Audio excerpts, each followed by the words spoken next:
The meta is constantly evolving in FC26, and today we've got the #1 meta squad used by pro players and perfect for FUT Champions. If you're looking for cheap FC26 coins, make sure to check m8x.com super fast delivery and use the code OVI to get an even bigger discount. Link will be in the description.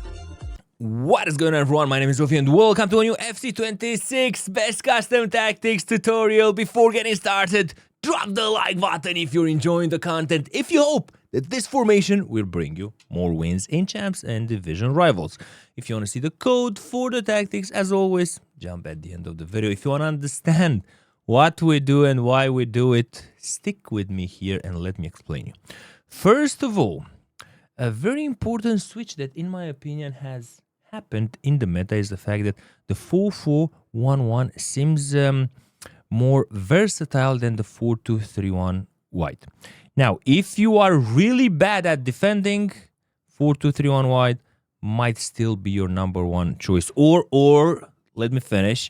Or if you don't have a good squad, if you still have a 50k, 100k squad, the 4-2-3-1 wide might be best for you. Like, I have a road to glory, it's cheap. I still play a bit of 4-2-3-1 wide, even though I'm gonna plan to switch to 4-4-1-1. The secret for this 4-4-1-1 is big, strong CMs. Tonali, I think, is one of my favorite, absolute without a discussion, CM CDMs in the game.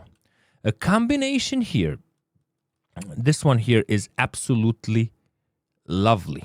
But I feel the issue with this enforcer is that at times I feel like it affects also defending, even though only Bruiser should do that. I feel like Tonali is a powerhouse at defending. He's 181 and he feels stronger, bigger, more powerful on the pitch. Maybe because of the combo strength, aggression, 80 to 84. So the two CMs need to be good at defending. Stevie G, for example, not the best there. I'd go maybe play like Kamavinga, suits better that CM position. Also, your cam needs to have technical. You need, for the one cam formation, you need technical, because you will need to exploit the gap created between the opponent's CM, CDMs and center backs and go with technical there. It's very important. That being said, let's jump into the tactics. Something pretty standard for the build-up playstyle. Here, you can go short passing, you can go counter. Counter is super fast, short passing takes a bit more time, a bit more possession. I like balanced combination between the two. Now, defensive approach. 50-25, no thank you. 70 is the perfect combo of pressure and in the same time still feeling a bit safe in defense. Now, if somehow the opponent is destroying you through balls, between the right back and the center back, go 50. Or do something I'm going to show you here. So, we were talking about the through balls between the center back and the right back. Normally, I leave the full backs unbalanced. But if somehow you're having problems with the through balls here, just change this. By the way, don't mind the role, the position, on my right back. It's just I've been playing some Ultimate Gauntlet. That's why he's there. Otherwise, I wouldn't use him there. So I use Focus Defend. When you use Focus Defend, they close down the gaps here. Bang. Nice and easy. Harder for the opponent to put that ball in there. But otherwise, if you're okay, just play balance. The same here. For the center backs and goalkeeper, these are, in my opinion, at this moment, standard. Don't change. You can play on the goalkeeper and have focus balanced. But for the center backs, it is defender defend. It is deadly for your squad.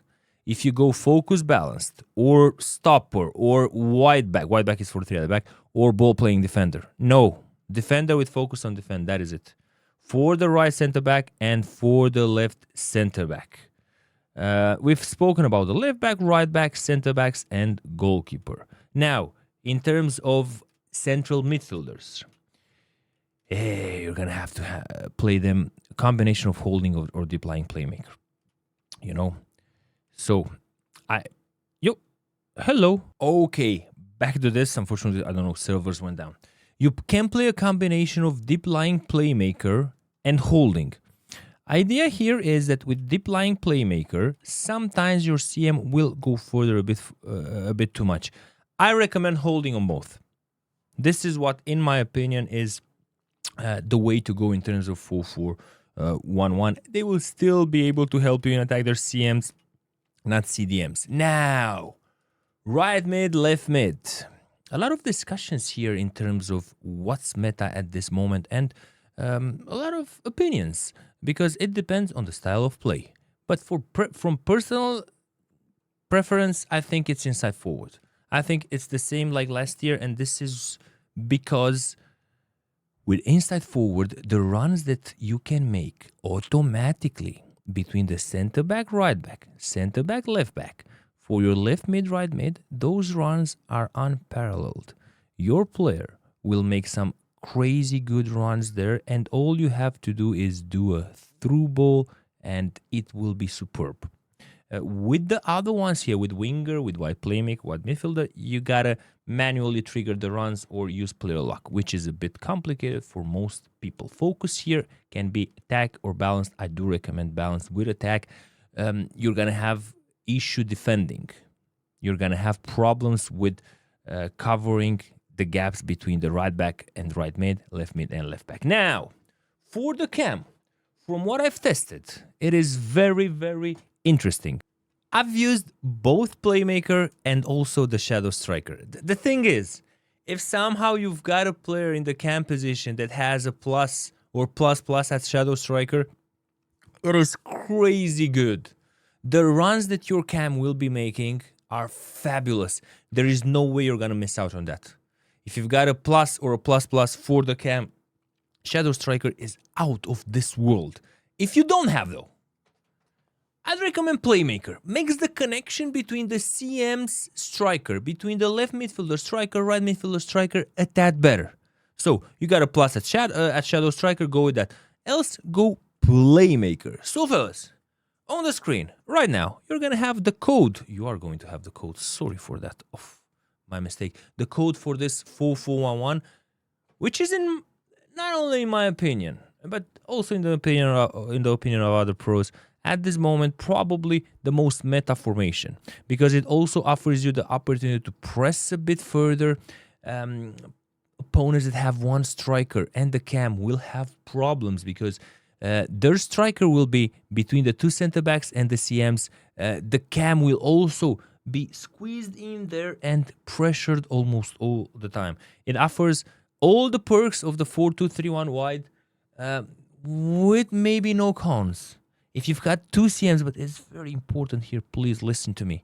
You need two central midfielders like Tonali, who else? Like Kamavinga, like Meka. Players that are big, that are strong, that are able to cover the ground and also to intercept more. So take that into consideration. Doesn't work if your center midfielders don't have good defending. This chat is the 4411. Let me know in the comment section below what do you think about it and which formation should we do next in this series. Have an absolutely fabulous day, everyone. And tomorrow I'm going to see you on the road to glory with a crazy video. We packed our first icon. I can't wait to share it with you guys.